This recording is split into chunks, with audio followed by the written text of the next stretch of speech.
Hey there, and welcome back to Phoenix Within Stories from the Fire. Today's episode is a little different. Today, I'm not sharing my story, I'm holding space for someone else's. This story that I'm about to share with you was given to me with full consent. It is shared with permission and with names spoken openly. This is Lorrie's story. I watched your podcast, and what you talked about in your story reminded me in different ways of my own story. The reason is, however, different. I have dealt with a lot of undiagnosed health issues most of my life until recently. I was misdiagnosed at a very early age, mainly because in my area back in the 1970s, technology was not as good back then. They thought it was RA and dairy allergies. Fortunately, I ended up needing an MRI for lower back pain, and at the end of September 2024, I was diagnosed with congenital adult tethered cord syndrome, a rare disease and a milder form of spina bifida. In all of 2025, there have been more numerous diagnoses, and my ATCS symptoms kicked in with a vengeance. I just had surgery 3 weeks ago for my gastroparesis. It's a paralyzed stomach, which you can get from stress, trauma, and other things. Then I ended up with tachycardia issues after surgery. I've had them before, but this time longer, and while I was sleeping. So I'm doing a heart monitor to see if we can find the cause of it. My stress has been brought on by my mother-in-law. She is the one stating that my husband's siblings and herself since I've been with him. I can't believe that one person can have this many diagnoses and that I'm lying about it, even after seeing my medical chart. We have spoken to quite a few people who have Ehlers-Danlos syndrome and really wonder if I don't have it with so many things going on. I'm hoping to be able to go out of state, depending on finances, to see a doctor on that for my adult tethered cord syndrome. My state does not have either of them. My husband is disabled as well. He used to write beautiful poems, but after a widowmaker heart attack 6 months later, passed out and ended up with a subdermal hematoma on the left side of his brain that were caused by 2 different medications prescribed to him. The poems he wrote were so beautiful, but he said he doesn't have it in him anymore to write due to stress. We have gone through a lot together, some good, some bad. But God, for reasons unknown to us, has kept us together. There's more to his story, but that's not mine to tell. Thank you for sharing your story. I truly appreciate it and can understand and relate to it. We have come this far. Let's see how much more the story unfolds for all of us. Thank you again, Lorrie. Well, that's Lorrie's side. And now, you guys, this is where the story widens a little bit, because I would like to share a letter that Lorrie's husband, Brian, has submitted about Lorrie. Here's Brian's letter. I feel my wife is a very empathetic person. While she was working in the medical field, I witnessed firsthand how she cared for the family members of patients who were at the end stage of life. She has a God-given gift to read people by their actions, reactions, and body movements. She got to know a lot of these people from seeing them and visiting their loved ones on a daily basis. She always made an effort to give them hugs and offer words of encouragement and love. I've told her many times that this is her calling. to help people by showing them love and compassion, or just simply letting them feel love and that somebody cares.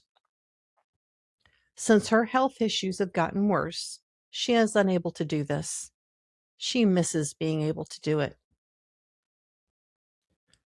I've asked her what we can do to make this happen again while dealing with her diagnoses and ongoing pain. We are unsure at this time what that answer is. Whether we go to her doctor's appointments, we see former coworkers, or people who still have loved ones in and out of hospital care, they all see that she is in a wheelchair and ask about her situation. She can get around without a wheelchair with assistance from me. They all ask the same question: when are you coming back? We miss you. I personally feel guilty for not believing her when she said she was sick. I had no idea how serious her issues were at the time. Just recently, I was made aware of just how bad things really are. She is and always has been a wonderful woman, wife, mother, and grandmother. I am very fortunate to have her in my life.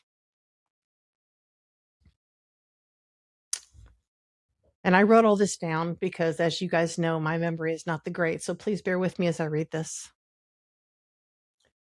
First of all, Lorrie, thank you for trusting me with your story. And Brian, I want to thank you for loving her so fiercely and so openly. This is what still here looks like. Not conquering, not fixing, just staying.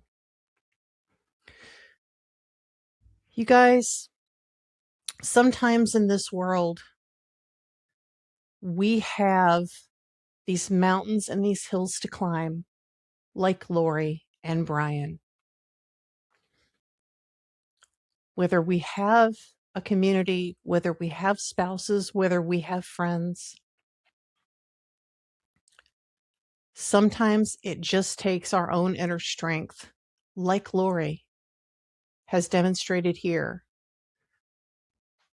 It took years for Lorrie to find some sort of diagnosis for the issues that she was having.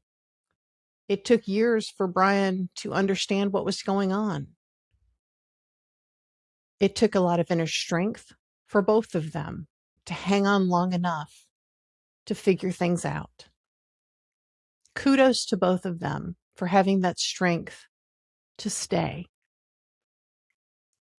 I want to thank both of them for the strength to share their stories and to share the love and compassion that they have for each other, and to be raw and authentic with me and with our audience. You guys are amazing. You guys are wonderful. And the relationship that you have with each other, I can tell, is very strong and very loving and is awe-inspiring to me. It's very rare in this world that you find a couple that can go through so much and still stick together through it all. I am in amazement of everything that you guys have. Stick with each other, stick to the love, stick to the companionship, and stand on each other's strengths. I know there's going to be hard days. I know there's going to be long days. I know there's going to be tough days, but there's going to be some amazing days there mixed in the in-betweens. Thank you again for sharing with me and for sharing with all of us the day-to-day. And to our audience, I want to say to you, if you see yourself anywhere in this story, you belong here too. If you would like to share your story on the podcast, we would love to hear it. The contact information is in the bio. You can email me at phoenixwithinjourney@gmail.com. I would love to hear your story. You can also find the information, like I said, in the bio. Facebook, Instagram, or TikTok. But in the meanwhile, rest your wings, be easy. Thank you for joining us today on Stories of the Fire. Have a wonderful day, and I love you. Thank you.